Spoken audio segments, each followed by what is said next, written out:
나도 깜짝 놀랐어. 이거를 부랴부랴 시험 앞두고 뿌린 거란 말이야, 논술부. 이 얘기는 많은 걸 함축을 해. 뭘 함축할까? 학생들이 모의고사를 치렀는데 그냥 거의 다 거의 대부분의 학생이 그게 엉망이었던 거야. 그게 당황한 거야. 응?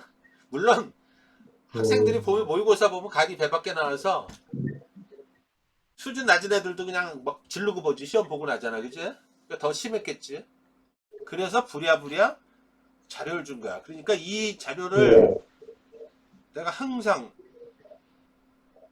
논술 공부하는 학생들한테, 편입도 마찬가지야, 얘기를 하니, 행간의 뜻을 뭐뭐뭐뭐를 얘기를 하고 있는지를 잘 보란 말이야. 대학에서 논술 문제, 논술에 대해서, 논술 문제에 대해서, 또 요구하는 답에 대해서 어떻게 생각하고 있는지, 이런 거를 잘 봐야 그 힌트를 얻는 거란 말이야. 그걸 통해서 내가 지금 뭐가 문제인지 알겠어? 응? 네. 그래서 굉장히 중요한 자리야. 볼까?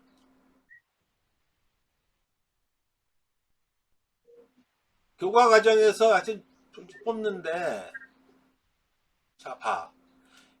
이 문제를 뭐로 냈냐면, 인류 역사 발전 과정에서 기술 발전, 테크놀로지 발전은 사고의 틀과 소통의 틀을 바꿔오곤 했으나, 최근 몇 년간의 디지털 기술은 그 이전과는 차원이 다른 변화를 가져왔다.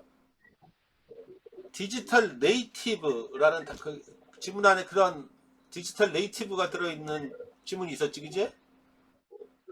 디지털 네이티브가 무슨 뜻인지. 예. 그래서 디지털에 그 아니 나한테 묻는 게 아니라, 어렸을 때부터 노출이 돼서 원하는 것처럼 쓰는구나. 너희들은 디지털 네이티브야. 나는 그렇지 못하니까. 그래서 현 디지털 사회가 드러내고 있는 긍정적인 면과 부정적인 면 양자를 정확히 파고 있는지를 측정하고자 하는데, 그래서 여기 보면은 항상 문제, 일단 발문의 물음부터 한번 볼까?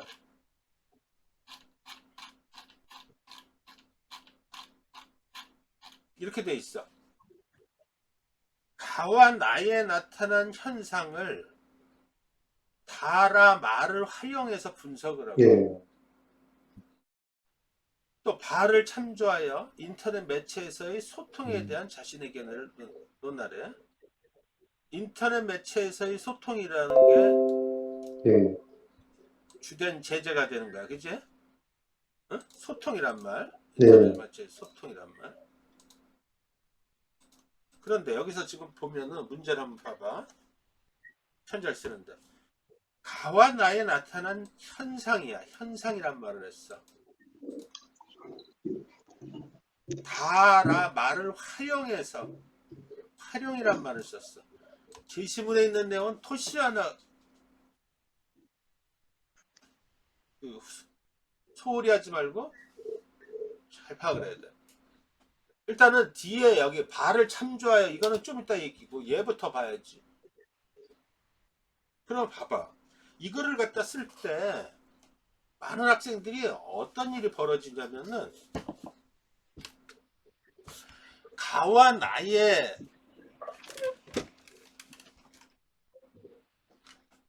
나타난 현상이잖아, 지금. 현상이지, 현상. 그지? 가와 나에는 어떤 현상이 예. 있어. 그리고 다라 말을 활용하래. 그럼 무엇을 활용하고, 분석하래. 무엇을 활용하고, 이 현상은 무엇을 말하고, 이거부터 해서 내가 글을 어떻게 써나가야 될지, 답안 앞부분 이거를, 얘를 어떻게 예. 써나가야 될지를 보지 않. 근데 많은 학생들이 어떻게 쓰고 있냐? 가와 나에 나타난 현상, 가를 이렇게 써요. 거의 한 70% 학생. 가에 대해서 쭉 현상이 있어. 나에 대해서 쭉 써. 그러니까 한편의 글이 완결적이라는 건 논의 흐름을 따라서 어떤 구성을 이루어야 되는데, 그냥 나를 써. 그 다음에 다를 써. 라를 써. 말을 써. 그러니까 연결이 안 돼. 이게 가장 크게 저지르는 실수야. 예. 이 현상과 얘가 어떤 식으로 연결되어 있는데, 이렇게 써. 마치 컨트롤 C, 컨트롤 V 하듯이 그렇게 딱 써버린단 말이야. 그러니까 논리가, 논증이 아니지. 논리가 연결이 안 됐지. 두 번째 네. 지적이 뭐냐면은, 활용하라 그랬는데, 이 안에 들어있는 디지털 네이티브 뭐 이런 것들이, 여기 브리콜라즈 이런 말들, 네. 이게 무엇을 뜻하는지. 브리콜라즈가 뭐니? 콜라주 들어봤지? 콜라주. 미술 시간에. 어? 안 들려? 재생산되는 거. 자신의 아니, 의도와는 콜라주. 다르게. 미술 시간에 자신의 콜라주가 뭐야? 의도와는 다르게 재생산되는 거. 아, 그러니까 콜라주가 뭐야? 그냥 갖다가 뜯어서 막 갖다 막 덕지덕지 붙였는데 나중에 보면 무슨 여자 얼굴이 나오든지 막 이런 거잖아. 그치? 맥락 없이 막 예. 냈는데도 어떤 나중에 맥락을 만들어주고 이런 거야. 이 브리콜라주. 이게 무슨 뜻이, 얘를 갖다가 뭐에 맞춰서 인터넷 매체의 소통과 관련해가지고 얘가 뭐를 의미하는지를 해석이 안 돼 있어. 분석을 하는 해석도 안 돼 있어. 이렇게 쓰는 애가 지금 다큐 지적하는 거야. 세 번째가 뭐냐면은, 그래서 이렇게 해서 가나 다 해석도 안 되고 냅다 쓴 다음에 뒷부분은 뭐냐면은, 이때 뭐 급변해. 이 소통에 대해서 자기 머릿속 지식 가지고 막 그냥 갈겨 냅다. 어? 그러니까 어떤 일이 벌어지니? 앞부분하고 뒷부분하고 전혀 맥락이 연결이 안 돼. 이 부분을 지금 잘 보면은, 가와 나에 나타난 현상을 다라마를 활용해서 분석, 의도적으로 이렇게 낸 거야. 학생들이 그렇게 빠져. 얘를 어떻게 가지고서 잘 구성을 해봐라. 논리를 만들어보라는 얘기야. 이따 한번 볼 거야. 응? 그럴싸하게. 이게 안 돼 있어. 거의 티피컬하게 나오나 봐. 그러니까 되게 당황을 한 거야. 자, 봐봐. 그럼 이 문제의 주제는 뭐니? 디지털 매체 소통의 이 소통의 양면성이야. 양상. 그치? 이것도 파악 안 하고 여기 네. 현상을 스테이시가 어떠고 순주강이 어떠고 이따위 소리만 하고 있어. 거의 지금. 너는 내가 생각보다 디립다 나한테 몇 번 어퍼컷을 맞더니 네가 좀 긴장을 많이 하고 내가 뭐를 요구하는지 좀 보는 것 같아. 하여튼 보자고. 그래서 뭐라고 얘기하나 보자. 자, 뭐를 파악을 하냐면은, 가와 나는 디지털 사회에서 발견할 수 있는 문제적 소통 양상에 대해서 어떤 사례를 가지고 설명하고 있어. 그치? 그러니까 가와 나에 나타나는 어떤 순주강이나 스테이시 얘기들을 가지고 소통, 디지털 매체에서의 소통 양상에 대한 어떤 주제 개념하고 연결시켜서 풀어내야 돼. 그걸 해서 그래서 그거를 안 하고 따로따로 쓰는 게 가장 큰 문제. 두 번, 그 다음에 나는 디지털 사회에서는 사적인 정보가 저장되고 사적 공간이 공적 공간으로 재편성되고 그 결과 사적 영역과 공적 영역의 경계가 모호해지지. 그치? 요즘 와서 무슨 요즘 와서 뭐야 저런 것들 있잖아. 그 무슨 유튜브 해서 더 하지. 그치? 그 조국 장관의 딸 있잖아. 딸. 어? 유튜브 하면서 알지? 네. 본인이 네, 어떨 때는 조국 딸. 공인이라 그러고 어떨 때는 뭐라 그러고, 그 딸은 공인이야 사인이야 그것조차 가지고 불분명해. 그치? 뭐 네. 준공인이라 그러고 그게 이런 거야. 알겠지? 그치? 그러니까 뭐 네. 그런 데서 막 하다 보면 뭐 공인처럼 느껴지기도 하고 영향력도 크고 뭐 좋아요 막 되게 누르고 그런 것들 막 이런 것들 재편성되면서. 그치? 네. 내가 논술을 배우는 학생들한테 항상 하는 얘기가, 제발 공부하고 한창 생각이 아직 완성되지 못한 시기에 아무데나 가서 막 악플 달고 뭐 하고 이런 거 하지 말라고. 나중에 다 그게 기록으로 지워지지도 않아. 그지? 요새 디지털 장례사 뭐 이런 것도 있지만 본인한테 부메랑으로 돌아오고 입담짓하고 하고 하면 안 되는 거야. 그게 이제 막 그런 것들이 막 벌어지고 있어. 라는 브리콜라. 디지털 세계에서는 원화자, 저자의 의도와는 달리 끊임없이 재맥락화가 이루어지고 있대. 때로는 탈맥락화도 이루어지고. 그 결과 원래 출처를 알기조차 어렵대. 이런 것들이 참 무섭지, 그지? 이 얘기는 뭐야? 좋은 방향으로도 확대 재생산될 수 있고 나쁜 방향으로도 확대 재생. 특히 후자가 더 많지, 그지? 함부로. 그러니까 우리가 특히 인터넷 이런 데서 내가 항상 하는 말 중에 하나가 그 얘기야. 우리 애들한테도 그러고. 사람 말은 양쪽을 다 들어봐야 된다고. 어느 한쪽의 일방적인 말만 듣고서 판단하지 말라고 그러고. 어? 그지? 네. 굉장히 이런 것들을 심리학에서 인지심리학에서 뭐라 그래? 확증 편향이라 그래. 편향은 바이어스 됐다 그러지. 그지? 치우친 생각이다. 네. 이게 되게 심해. 그 다음에 디지털 네이티브 세대는 나 같은 기성세대와는 전혀 다른 소통 방식과 사고 방식을 지니고 있고 그 결과 완전히 새로운 방식으로 인간관계를 형성하고 있다. 뭐 플래시몹 같은 거 있잖아, 그지? 갑자기 그냥 어디에 모여가지고 막 퍼포먼스하고 막 지들끼리도 하고 막 이런 것들 있잖아, 그지? 되게 많더라고. 이게 막 온라인에서 사귀다가 막 오프라인에서 막 만나고 막 이러기도 하고 막 별짓 다 버리죠. 익명에. 그래서 여기 봐, 채점 기준이 몇 번 읽어봐야 돼 이거. 그래서 분석을 해봐야 돼 얘네. 지금 대학에서 한 얘기니까 속 끝나더라. 알겠지, 그죠? 어? 네. 가와 나의 문제 상황을 분명히 기술하고 있는가?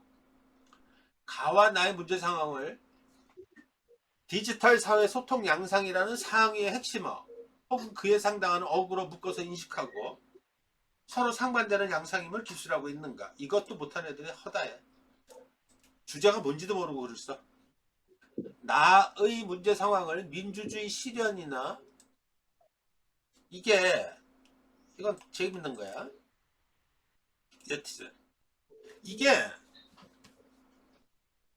그 추론까지 이걸 읽으면은 어디까지 와닿을 수가 있냐면은 시민민주주의 있지? 시민민주주의, 대의민주주의의 네. 가능성까지. 지금 민주주의의 가장 큰 문제가 뭐야? 간접 대의민주주의잖아, 그치? 어? 대표자를 뽑아가지고. 근데 이제 대표성을 가진 사람들이 사고를 많이 치잖아. 지금 보면 국회의원들이라고. 따지고 보면 블록체인 기술 같은 경우도 뭐야? 그 알고리즘이 완전히 그 보안에 대해서 그제? 철저하게 이루어지고 있지. 그래서 그렇게 되면 어떤 일이 벌어져? 우리가 예를 들면 공론장에서 뭐 이게 옳다 저게 옳다 시비거리 뭐 이런 것들도 직접 민주주의가 되면 루스처럼 그러면 바로 그냥 우리가 할 수 있지, 그지? 어? 네. 바로 확인할 수가 있잖아, 그지? 그래서 뭐 예를 들면 그게 여론조사잖아. 근데 여론조사가 자꾸 왜곡됐다 그러고 지금 요즘 막 그러는 거 보면은 또 그러고. 그러니까 여기서 민주주의 실현이라는 말은 첫 번째 직접 민주주의가 실현될 수 있는 가능성도 앞으로는 기술 개발에 따라서 가능할 수도 있고, 두 번째는 그보다 더 큰 건 뭐야? 공론장으로서 온라인이 공론장으로서의 큰 역할을 앞으로 담당하지, 그치? 옛날에 광장에 모여서 데모하고 막 그랬는데 지금 그런 거 안 하잖아, 그치? 그게 다 온라인 공론장에서 이루어지고 있잖아. 그러니까 거기서 여론이 조성이 되고, 그래서 민주주의가 실현되고, 여기 그 가와 나에 나타난 예도 그런 예잖아, 그치? 확산이 되고. 예. 그러니까 사고를 여기까지 이런 단어, 이런 저술까지 갈 수 있나, 이것도 대학에서 확인하고 싶은 거야. 만약에 여기까지 기술이 된다 그러면은 가산점을 받을 거야. 알겠지? 합격을 할 거라고. 네. 그래서 넣은 거야. 채점 기준. 여기까지 갈 수 있느냐? 직접적으로 드러나 있지는 않지만은 지문에, 그죠? 추론을 해서. 예.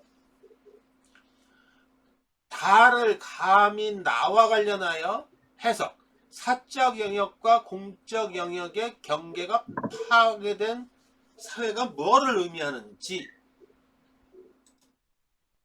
사적인 공간에서도 얼마든지 공적인 영향력을 발휘하고 있다는 사실을 알고 있는지, 이거 그치?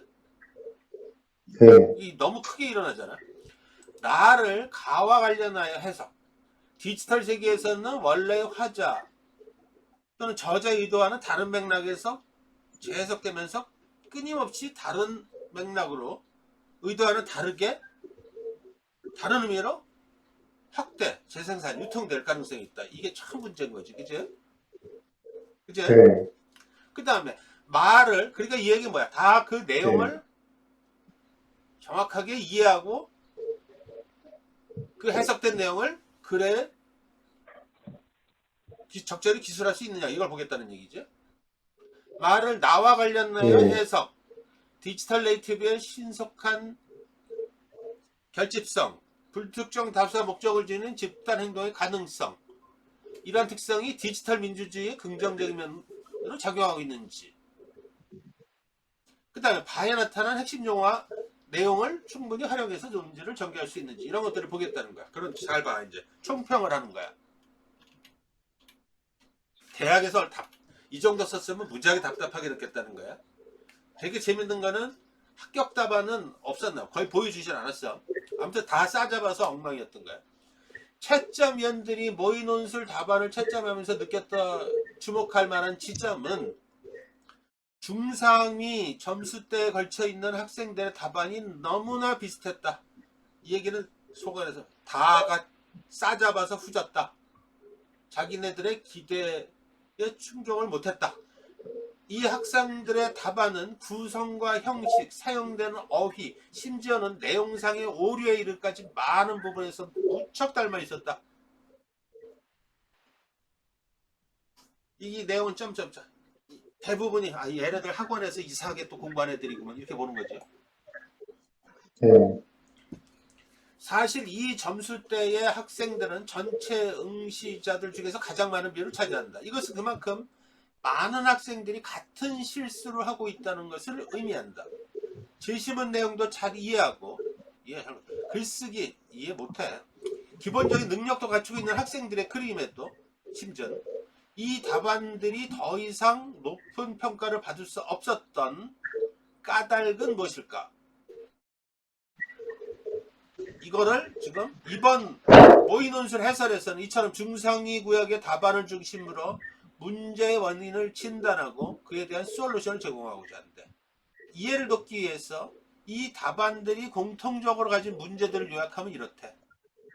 자, 표현과 이가 굉장히, 봐봐요. 형식상의 문제, 내용, 주제차 문제 둘로 표현과 형식과 내용을 봤을 때, 첫 번째, 이거 다 논술 문항의 요구 조건에만 의지한 기계적인 단락구성. 아까 가, 나, 다 이렇게 막 써졌겠단 말이야. 그치? 그걸 재구성을 네, 못해. 제시문에서 사용된 어휘의 반복적인 사용. 이 얘기는 뭐야? 그냥 갖다 따다 붙였다는 얘기지. 해석을 안 하고 적절한 용어로 대체를 못하고, 요약할 부분 또는 강조할 부분은 구분을 실패했다는 얘기는 뭐야? 그냥 갖다 컨트롤 C, 뭐가 중요한지도 모르고 컨트롤 V 했다는 얘기지. 그치? 그렇게 많이 써. 내용적인 네, 출제자의 의도를 이해하지 못하고 썼다는 거야. 제시문 전체를 관통하는 큰 주제를 찾지 못했대. 지문 안, 문제 안에 있는데도 불구하고. 웃기지? 하나의 통일된 글이 아니라 개별 단락의 자기적인 결합이래. 아까 말했지. 앞단락 뒷단락이 전혀 딴 얘기를 하고 있어. 남과는 다른 독창적이고 자신의 진지한 사회를 보여줘. 이것까지 바라지도 않아. 이런 실수를 공통적으로 저지른데. 자, 보자. 중사위권 학생들의 답안이 가진 가장 눈에 띄는 특징은 단락의 구성이다. 단락 구성은 굉장히 중요한 거야. 그래서 나중에 누누이 얘기하겠지만, 이 학생들의 답안 구성은 거의 없이 문항이 나열된 순서를 따르고 있다. 이걸 문항이 나열된 거 그렇게 만들어 다시 내가 답안 작성하기 잘 구성을 해야 되는데, 그치? 현상 설명하고 활용하고 뭐 이렇게 쓰는 거야. 즉 문제가 네, 요구하는 조건에 따라 제시문 가, 나를 분석하고 바를 참고해 자신의 견해를 밝히는 총세 단락의 형식으로. 이게 틀린 건 아니야 사실은. 물론 이러한 단락 구성 자체는 전혀 잘못이 아니다. 그러나 학생들이 별다른 고민 없이 지나치게 기계적으로 단락을 구성하고 있다면 그것은 심각한 문제가 될 수 있다. 이게 중요해. 출제자가 왜 이와 같은 순서로 문제를 제기했는지, 또 각 제시문이 전체 글에서 어떤 역할을 해야 하는지, 이런 고민 없이 습관적으로 문제의 조건에만 맞춰서 답안을 쓴다면 그런 답안 속에 나만의 깊은 사유가 담길 여유도 없기 때문에 이런 애들이 무지하게 많아요. 실제로 가르쳐보면. 가령 서강대 모의논술에서 출제자의 중요한 의도를 정리하면 바에 제시된 매체에 따라 달라지는 의미 형성의 차이와 그 효과에 대한 기본적인 지식을 바탕으로 각각의 제시문을 디지털 매체 시대의 소통 양상과 그 사회적 효과라는 관점에서 재분석하는 것이라 할 수 있다. 개인의 사적인 정보와 소통이 공적인 것으로 변화될 수 있는 상황에 대한 자기만의 문제의식을 보여주어야만 하는 것이다. 그러나 이와 같은 출제 의도를 고려하지 않을 경우 학생들은 단순히 가단락을 설명하고 나단락을 설명한 뒤 앞뒤 맥락과 전혀 상관없이 자신의 생각을 적는 식으로 답안을 구성할 확률이 높다. 이따 보자고.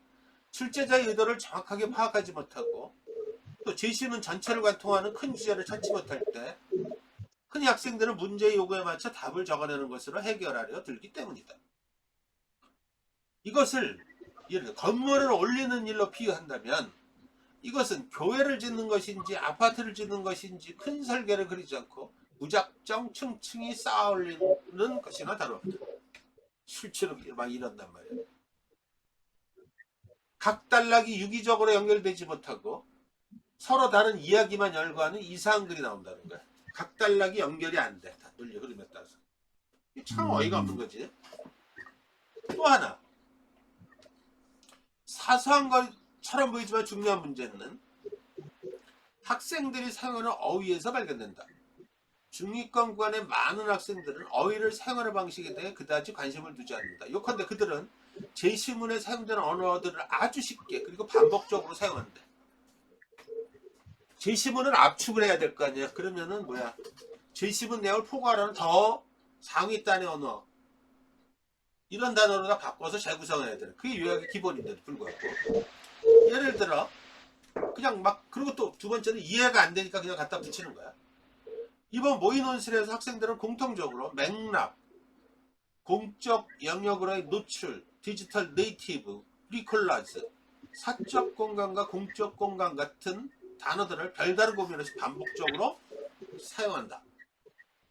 그냥 쓰는 거야. 그러니까 앞뒤 맥락이 안 맞아. 그걸 해석을 해야 돼.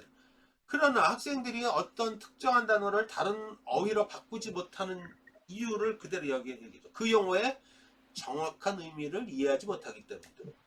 맞는 얘기잖아. 용어를 제대로 이해하지 못하기 때문에 그것을 대체할 다른 말도 찾지 못하는 것이다.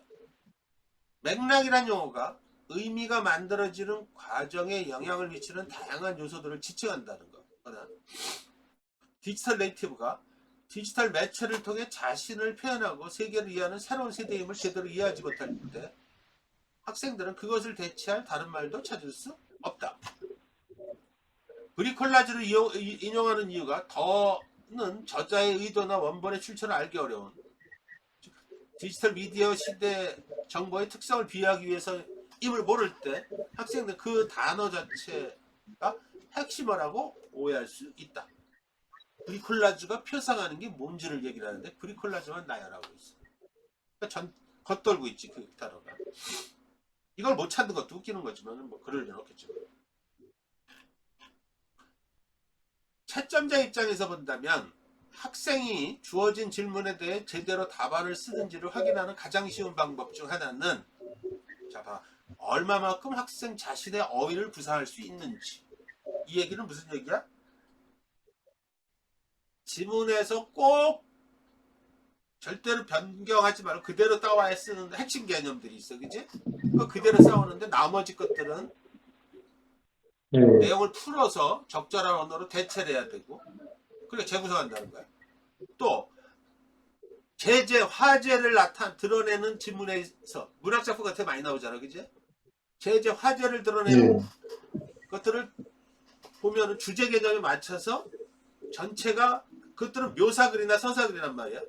무슨 의미를 갖는지를 얘기를 해야 된단 말이야. 알겠어? 예를 들어서 그 영화 유명한 제인 오스틴인가 오만과 평야라는 영화 소설이 있었잖아, 그치? 다시하고 엘리자베스가 나오는 거기서 그게 결국 두 남녀의 사랑 이야기란 말이야.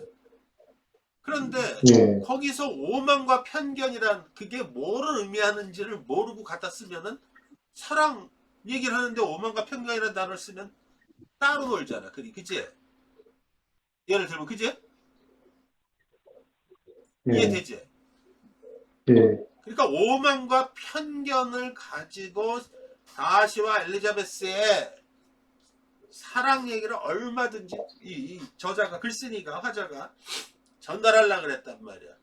사랑이 더 깊어지고 부자인 남자 주인공하고 가난한 여자 주인공이 같은 사랑 이야기인데 굉장히 현명해. 그거를 처음에 여자 주인공이 남자를 봤을 때 굉장히 그 오만하게 봤는데 나중에 보니까 그게 편견이었더라. 이러면서 그 남자를 진정으로 사랑하고 그 의미들을 거기 있는 내용이 오만과 편견이란 말은 단어는 거기가 없어요. 소설이나 그치? 그럼 뭘 가지고 봐? 그 대화나 거기 묘사글 이걸 보고선 오만 또는 편견이란 단어로 대체를 했단 말이야. 그게 논술문이겠지. 잘 쓴 설명글이겠지. 이해되지? 그렇게 써줘야 된다는 얘기란 말이야. 근데 많은 학생 지금 가와 나에 있는 얘기는 똑같은 거지, 그치? 스테이시 얘기 나오고 순주간 얘기가 나오는데 그것들 그냥 얘기를 하면 많은 학생들이 그냥 써. 근데 그게 무엇을 의미하는지 그를 언어적으로 재구성을 해야 되는데 그게 안 되는 거야. 좋은 논술이란 주어진 제시문들의 의미와 관계를 정확하게 파악하고 그것들로부터 이끌어낸 자신의 문제의식과 생각을 논리적으로 구체하는 글이다. 중상위권 점수 때의 답안과 그 이상의 답안은 사실상 바로 이 지점에서 갈린다. 중요한 얘기야. 좋은 내용은 좋은 형식을 통해서만 나타날 수 있다는 사실을 반드시 명심하라 이 얘기란 말이야. 그럼 한번 봐라. 중위권 답이래. 중위권 중간구역에 속하는 전형적인 답이래. 가에서는 스테이시가 인터넷에 올린 사진이 대학 당국에 알려져 교사가 될 수 없는 상황이 나타나 있다. 먼저 스테이시가 올린 사적인 사진이 다른 교사와 대학 당국에까지 공적으로 알려진 것은 다의 사적 영역과 공적 영역의 경계가 허물어진다는 주장으로 설명할 수 있다. 다 설명글이야. 다의 사적 영역과 설명할 수 있다. 이렇게 썼어. 이게 뭐를? 둘째로 대학 당국과 다른 교사는 스테이시의 사진만으로 스테이시가 사진을 찍을 당시의 상황, 즉 오리지널 텍스트의 맥락을 파악할 수 없다. 이는 라의 브리콜라즈가 오리지널 텍스트와 분리된 결과로 설명할 수 있다. 이게 뭐를 의미하는지는 전혀 없어. 마지막으로 스테이시가 친구들에게 보여주기 위해 자신의 사진을 올린 것으로 보아 스테이시는 립처럼 자아평균에 충실하고 대중적이라고 말할 수 있다. 어디서 많이 데자뷰 되지 지금? 네가 썼던 거라고 이전에 거의 비슷하지, 그치? 이해돼? 대학은 이런 걸 아까 어떻게 본다 그랬어? 위에 다 설명해 줬지, 그치? 단순 나열하고 용어의 의미도 파악하지 못하고 이렇게 쓰고 있다고 보는 거야. 나에서 순주강의 죽음이 언론에 보도되어 전과 달리 중앙정부의 재조사로 그의 죽음과 관련된 사람들이 죄를 치르는 상황을 보인다. 이 상황은 먼저 마로 설명할 수 있다. 순주강의 부모님이 그의 억울한 죽음을 알리기 위해 그들의 의견을 언론에 알렸기 때문이다. 뭔 얘기를 하는지 모르겠어. 둘째로 이 상황은 다로도 설명 가능하다. 순주간의 죽음이 언론에 한번 보도됐죠. 다른 언론들이 잇따라 사안을 보도했기 때문이다. 논리의 근거로 웃기잖아 지금. 이는 모든 정보가 노출되고 쌍방향의 정보 전달이 이루어진다고 볼 수 있다. 지금 아까 서강대가 지적한 그대로야 지금. 예외 없어. 80%다 이렇게 써. 지금 내가 지금 지적하는 거 그대로 드러나고 있지. 지금 그동안에 수업한 거에서. 그지? 인터넷 매체에서의 소통, 그 다음에 있을 때 이제 자기 머릿속으로 돼서 사회적으로 긍정적 기능을 한다. 사회통합에 기여하기 때문이다. 매체 소통은 갑자기 이 내용하고 얘네하고 연결이 안 되는 거야. 다르게. 이렇게 많이 쓴다 그랬잖아. 시공간의 제약이 없기 때문에 사회적 파급력이 높다. 따라서 모든 정보가 자유롭게 소통된다. 이러한 특성은 전과 달리 사회적 약자의 의견이 사회에 표출될 수 있는 기회가 많아짐을 뜻한다. 이 의견들은 매체를 통해 퍼져 다양한 의견이 사회 반영된다. 또한 매체 소통은 다양한 인간관계를 형성하여 사회통합에 비한다. 매체의 특성으로 어쩌고 저쩌고 저쩌고. 여기에서 나오는 걸 가지고 그대로 연결해야 되는데 연결이 안 돼. 그래서 지금 뭐라고 얘기를 하는지 볼까?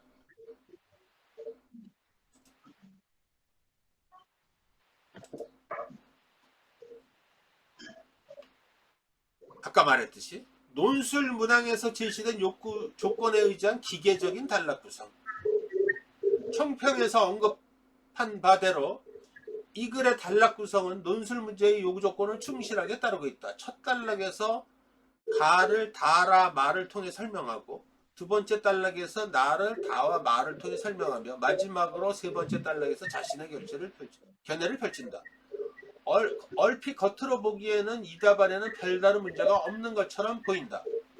문제가 요구하는 조건들을 충실하게 이행했으며 하나의 제시문을 여러 입장에서 분석하는 노력까지 보여주었기 때문이다.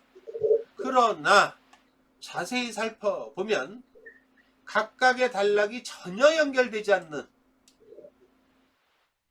이 얘기를 딱 지적을 하지, 그제? 그것을 쉽게 알 수 있다. 우선 이 답안에는 첫 번째와 두 번째 단락을 분석하는 과정에서 가와 나를 관통하는 포괄적인 분석의 증거가 존재하지 않는다.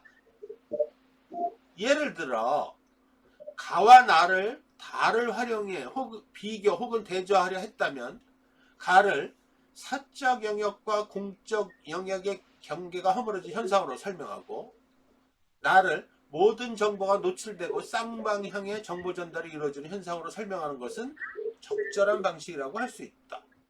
이 경우 다에서 언급된 현대 미디어 사회의 특징으로 인해 예전과는 다른 상황이 발생할 수 있다는 식으로 내용을 구체화할 필요가 있다. 가령 가와 나의 상황은 모두 디지털 미디어 세계에서 일어날 수 있는 사적 공간과 공적 공간의 경계 해체와 관련된다는 점에서 공통적이다. 그러나 두 제시문은 어떠한 점에서 상반된다. 그 이유는 이렇다. 라는 식으로 논의를 전개해야 되는 거지. 그지? 이게 안 되는 거야, 그냥. 단지 갖다 붙이는 거야.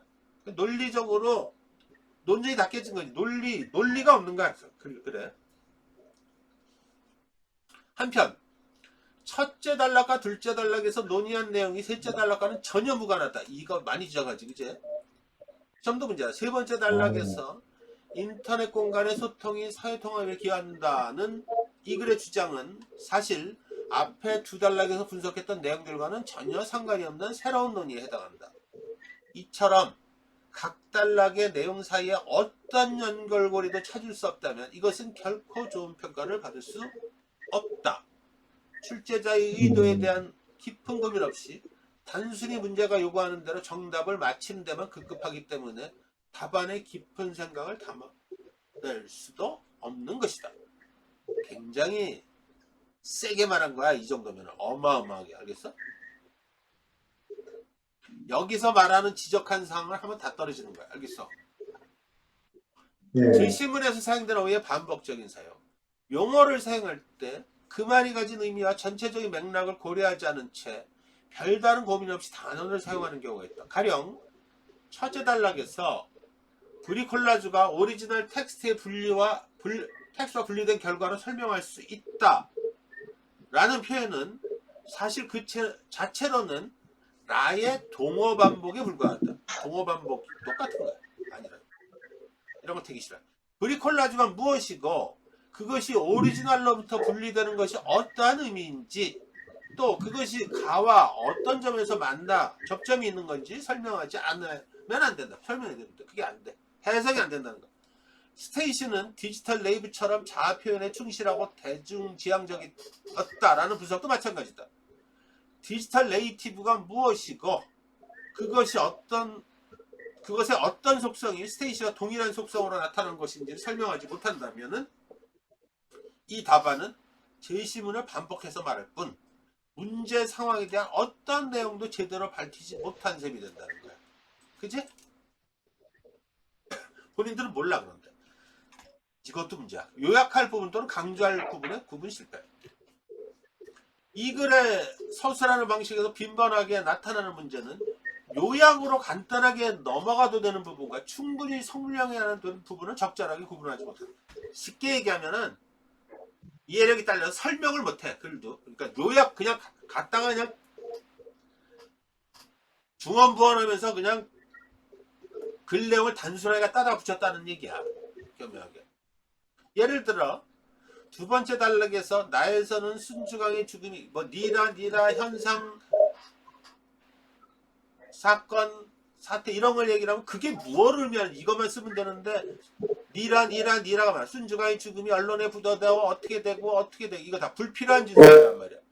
쓸데없는 걸 그 논술 답안은 길어야 1000장이 내에 압축된 고도로 압축된 내용을 써야 되는데 불필요한 게 잔뜩 들어가 있단 말이야. 만약에 답안이 1000자를 쓰라 그러는데 1000자에서 예를 들면 300자가 불필요한 짓이야. 있으나 마나한 짓을.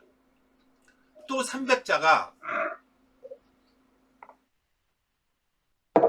300자는 있으나 마나한 거고 300자는 엉뚱한 얘기를 하고 있고 만약에 그렇다 그러면 어떻게 되니?